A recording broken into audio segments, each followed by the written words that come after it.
Hello everyone and welcome back again. और आज की वीडियो में हम पढ़ेंगे about the anatomy of human lungs. तो इंट्रोडक्शन से स्टार्ट करते हैं। इंट्रोडक्शन में हम सबसे पहले चलते हैं कि लंग्स असल में होते क्या। Lungs are essential organs of respiration.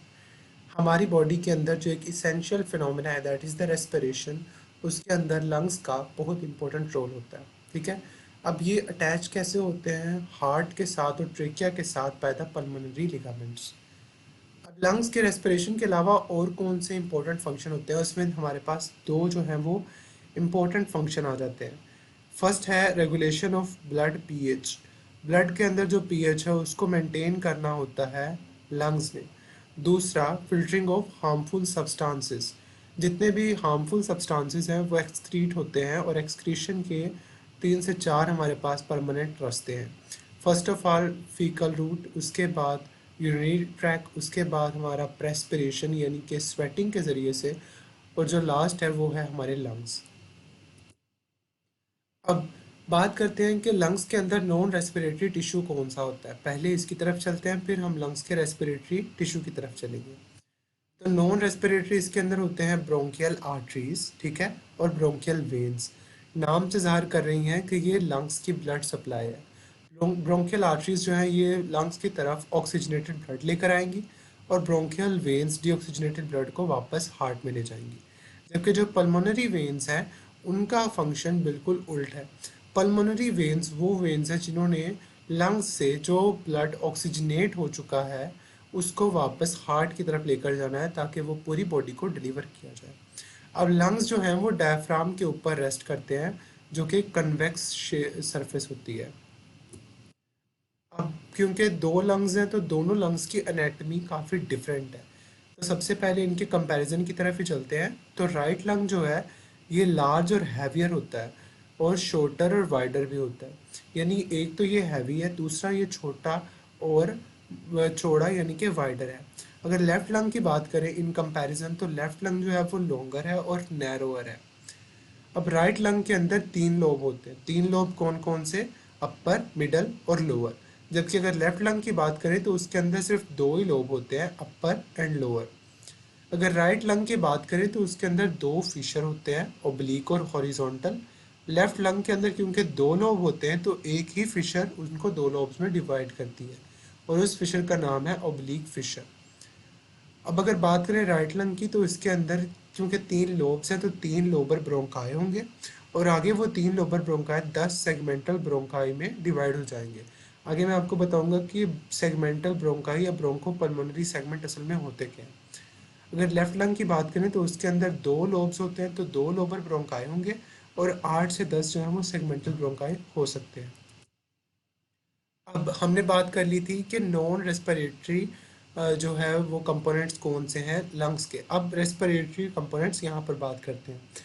तो यहाँ पर हम लोग देख सकते हैं कि जो मेजर एयर कंडक्शन पाथवे है वहाँ से ट्रेकिया जो है वो एयर को लेकर आता है। उसके बाद 2 प्रिंसिपल ब्रोंकाई हैं जो आगे काफ़ी सारे ब्रोंक्यूल्स में डिवाइड होकर लंग्स में ब्रोंकोपल्मोनरी सेगमेंट्स में डिवाइड हो जाते हैं और फाइनली ये ओपन कहाँ पर होता है? इनटू दी एल्वियोलाई, जहाँ पर फाइनली जो है वो एयर का एक्सचेंज होता है यानी कि ऑक्सीजन और कार्बन डाइऑक्साइड का एक्सचेंज होता है। इस पिक्चर में भी यही दिखाया गया है। नेक्स्ट अगर बात करें तो ज़ाहिर देखने से ही पता चलता है कि जो लेफ़्ट और राइट लंग हैं इनके अंदर कुछ डिफरेंसेस हैं और जो लेफ़्ट लंग है इसकी कुछ ख़ास खसूसियात हैं। अगर लेफ़्ट लंग की बात करें तो इसके अंदर एक टंग शेप पोर्शन होता है जिसको बोला जाता है लिंगुला। अब इस लिंगुला के बिल्कुल ऊपर जो है वो एक इम्प्रेशन होता है जिसको हार्ट का इम्प्रेशन यानी कि कार्डियक इम्प्रेशन बोलते हैं और ये नोच जो है इसको बोलेंगे कार्डियक नोच। Bronchopulmonary segments. Bronchopulmonary segments lungs के एनाटॉमिकल, फंक्शनल और सर्जिकल सब डिवीजन्स होती हैं। अब इसका फंक्शन क्या है कि ब्रोंकोपल्मोनरी सेगमेंट्स के अंदर जो है वो सेगमेंटल ब्रोंकस होता है, segmental branch of pulmonary artery होती है और सेगमेंट ऑफ लंग टिश्यू होता है। ठीक है, ये 3 चीज़ें आपको याद रखनी है, segmental bronchus, segmental branch of pulmonary artery और सेगमेंट ऑफ लंग टिश्यू। अब ये रेफर करता है लंग के उस पोर्शन को जो कि सिंगल सेगमेंटल ब्रोंकस से सप्लाई किया जा रहा है, यानी एक सेगमेंटल ब्रोंकस आ रहा है, वो जिस एरिया को सप्लाई कर रहा है उसको ब्रोंकोपल्मोनरी सेगमेंट बोलेंगे, ठीक है। और उसी एरिया के अंदर जो आर्टरी आ रही है उसको बोलेंगे सेगमेंटल आर्टरी। अब सेगमेंटल वेन्स जो हैं वो सेगमेंटल नहीं होती, बल्कि वो इंटर सेगमेंटल यानी दो सेगमेंटल के दरमियान होती हैं। हर सेगमेंट की अपनी अलहदा से वेन नहीं होती, और पल्मोनरी वेन्स ही हैं, इन्हीं को इंटर सेगमेंटल वेन्स बोला जाता है।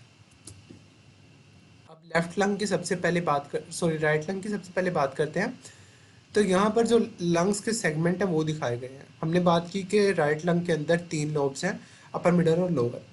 अब अगर अपर की बात करें तो उसके अंदर 3 जो हैं वो ब्रोंकोपल्मोनरी सेगमेंट्स होंगे। फर्स्ट वाला जिसको बोलते हैं apical, then is the posterior and then is the anterior. आपा से आप लोग याद रख सकते हैं apical, posterior and anterior. Then middle lobe, middle lobe के अंदर सिर्फ 2 ब्रोंकोपल्मोनरी सेगमेंट्स हैं, लेटरल एंड मीडियल। याद रखना आसान है, LM भी याद रख सकते हैं निमोनिक बनाकर, otherwise lateral and medial. Lower lobe की बात करें तो उसमें 3 जो हैं वो हमारे पास ब्रोंकोपल्मोनरी सेगमेंट होंगे, जिसमें हमारा एक आ जाएगा superior, anterior basal and lateral basal. Next बात करते हैं लेफ्ट लंग की, तो उसके भी यहाँ पर आपको लेटरल व्यू में जो है वो ब्रोंकोपल्मोनरी सेगमेंट्स दिखाए गए हैं, अपर और लोअर लोब के अलग अलग से। अपर लोब की अगर बात करें तो उसके अंदर आ जाता है apicoposterior, anterior, superior and inferior.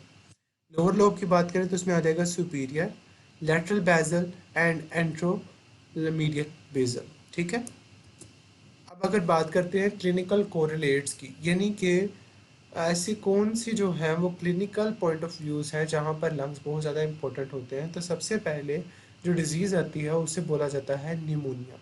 अब निमोनिया या निमोनाइटिस क्या होता है? It is basically the inflammation of lungs, ठीक है। ये या तो बैक्टीरियल हो सकती है या फिर वायरल इन ओरिजिन हो सकती है। अब इसके सिम्टम्स क्या होंगे? इसके सिम्टम्स होंगे cough, fever, sputum production, chest pain and dyspnoea, ठीक है। कफ, खांसी, फीवर, बुखार, स्पुटम प्रोडक्शन, बलगम की जो प्रोडक्शन है वो, चेस्ट पेन, और फाइनली डिस्निया यानी डिफ़िकल्टी इन ब्रीदिंग। इस पिक्चर में आपको एल्वुलाई के अंदर, यहाँ पर एल्वुलर सैक है, उसके अंदर आपको बैक्टीरिया नज़र आ रहे हैं, और ये बैक्टीरिया यहाँ पर इन्फ्लेमेशन करवाते हैं, ठीक है। ये निमोनिया का बैक्टीरिया ओरिजिन दिखाया गया। अगर वायरल भी निमोनिया हो तो वो इसी वजह से होगा, मतलब पिक्चर ऐसी होगी, लेकिन जो ओरिजिन है वो कोई ना कोई वायरस होगा। नेक्स्ट जो डिजीज़ आती है उसको बोलते हैं ट्यूबरक्लोसिस और टीबी। अब टीबी जो है ये भी एक इन्फेक्शन है लंग का, लेकिन ये एक बैक्टीरिया की वजह से होता है, एक खास बैक्टीरिया जिसको बोला जाता है माइकोबैक्टीरियम ट्यूबरक्लोसिस। अब ये जो बैक्टीरिया ये करता क्या है, ये लंग के अंदर जाकर ट्यूबरकल्स बना देता है, ठीक है। अब उन ट्यूबरकल्स के अंदर क्या होता है, आपको नेक्रोसिस नज़र आएगी। नेक्रोसिस मतलब सेल डेथ, और किस तरीके की होगी, केजियस नेक्रोसिस, यानी कि चीज़ लाइक नेक्रोसिस। अब इसकी जो सिम्टम है वो क्या है, cough, fever, sweats, tiredness and emaciation. Sweats particularly night sweats.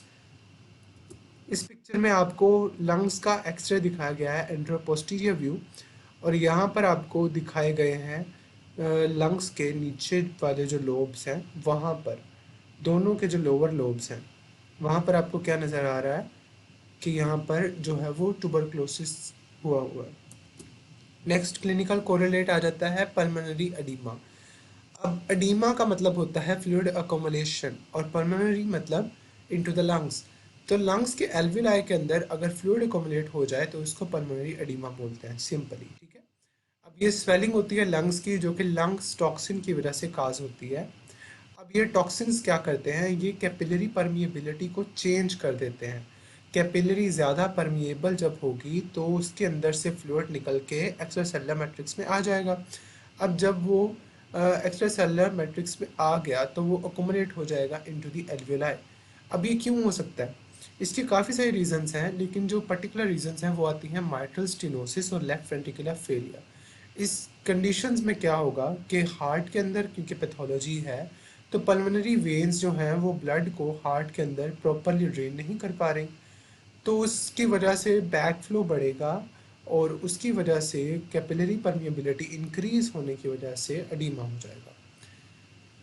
अब ये तो हमने बात कर ली, तो इसकी वजह से होता क्या है? अगर अडीमा हो जाए तो ये शॉर्टनेस ऑफ ब्रेथ काज करवाता है। क्यों? क्योंकि ये नॉर्मल बैरियर जो कि ऑक्सीजन एक्सचेंज काज करवाता है, उसको हैम्पर कर देता है। यहाँ पर आपको इस पिक्चर में दिखाया गया है कि ये कैपिलरी नॉर्मल कैपिलरी है, और जब इसके अंदर फ्लूइड एक्युमुलेट हो गया है एयर सैक के अंदर, तो इसको हम कहते हैं पल्मोनरी एडिमा। नेक्स्ट जो क्लिनिकल कोरिलेट है उसका नाम है एस्बेस्टोसिस। अब एस्बेस्टोसिस क्या होता है? एस्बेस्टोस की इनहेलेशन की वजह से होता है, ठीक है। ये एस्बेस्टोस डिफरेंट केमिकल प्रोडक्ट्स में हो सकता है, ठीक है।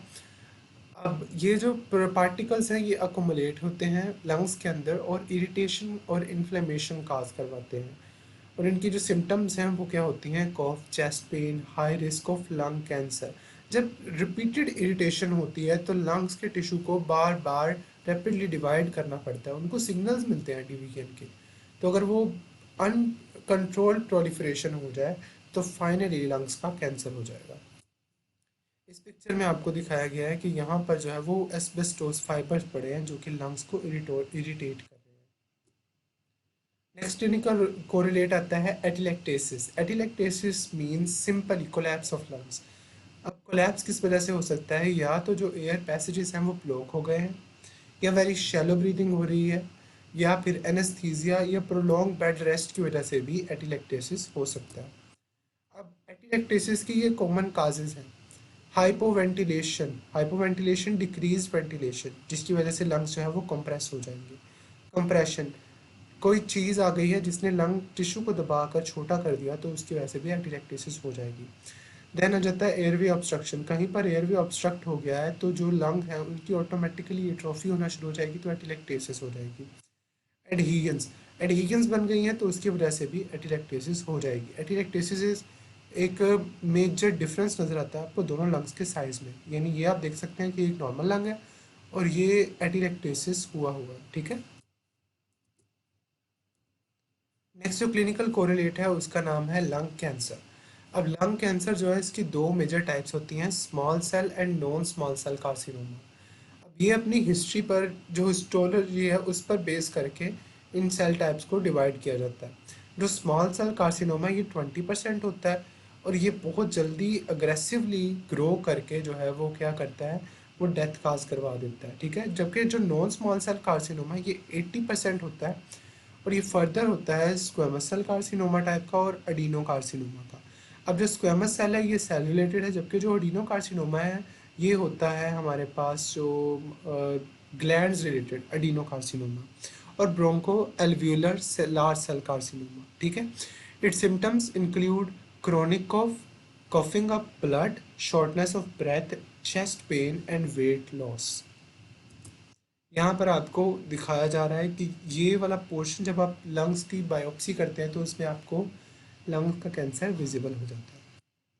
So that was all for today. Thank you so much for watching this video, और अगर वीडियो अच्छी लगी हो तो वीडियो को लाइक कीजिएगा और चैनल को सब्सक्राइब कीजिएगा, and stay tuned for the upcoming videos. Thank you so much.